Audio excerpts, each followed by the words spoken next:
Estamos nos sequeiros de Pena Folenche, moi preto da propia aldea, no concello de Pobra de Tribes. Non existen rexistros específicos que indiquen as datas de construción destes sequeiros. Estas edificacións tradicionais, utilizadas para o secado de castañas, teñen unha orixe que se remonta a séculos atrás, formando parte esencial da arquitectura rural galega.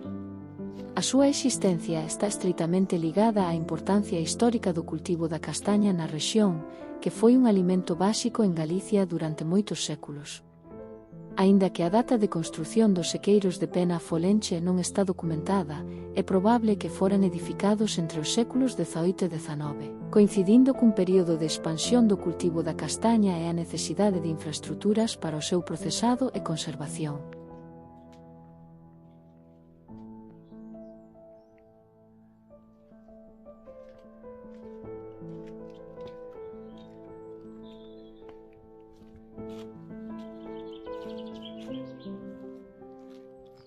Os sequeiros son construcións tradicionais utilizadas para secar as castañas antes de moelas e convertelas en fariña.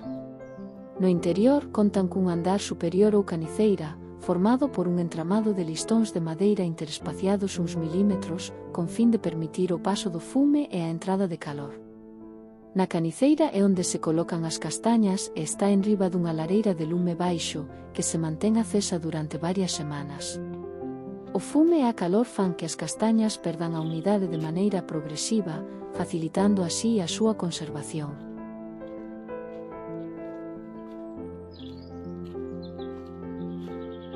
O sequeiro tamén tiña unha zona de vivenda para as persoas encargadas de atender o lume.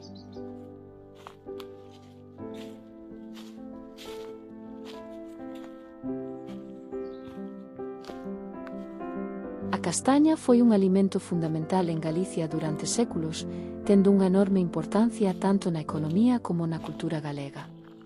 Antes da chegada da pataca e do millo desde América, era un dos principais sustentos da poboación rural. O seu cultivo e aproveitamento forman parte dun legado que aínda hoxe pervive en moitas zonas, especialmente nas montañas orientais de Galicia.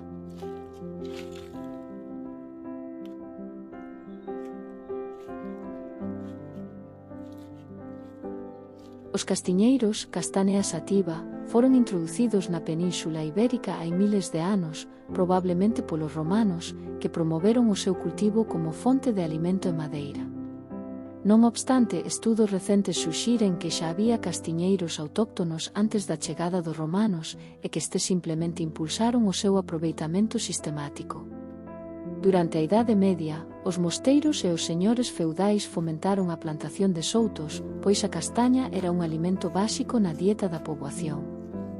Estes soutos de castiñeiros convertéronse en parte esencial da paisaxe galega e moitos deles aínda se conservan na actualidade.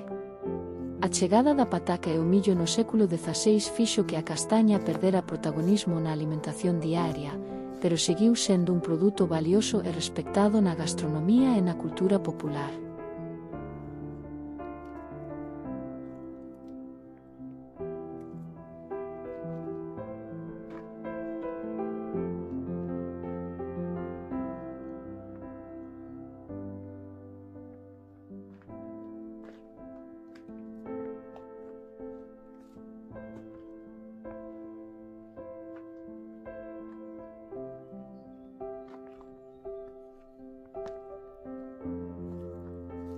O estado de conservación destes sequeiros é bastante precario, amenazando ruína, como é habitual tamén noutras construcións tradicionais como os muiños. É triste ver como se perden estas construcións que foron levantadas con tanto esforzo, hai tantos anos, por persoas para as que estes edificios eran fundamentais e que agora fican no olvido.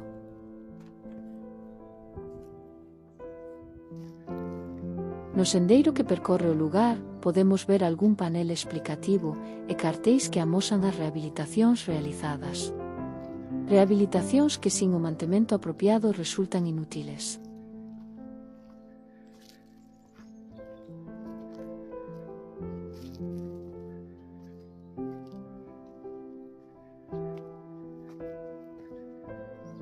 A A recuperación e conservación dos sequeiros e muiños é fundamental para manter viva a memoria dun modo de vida que está a piques de desaparecer.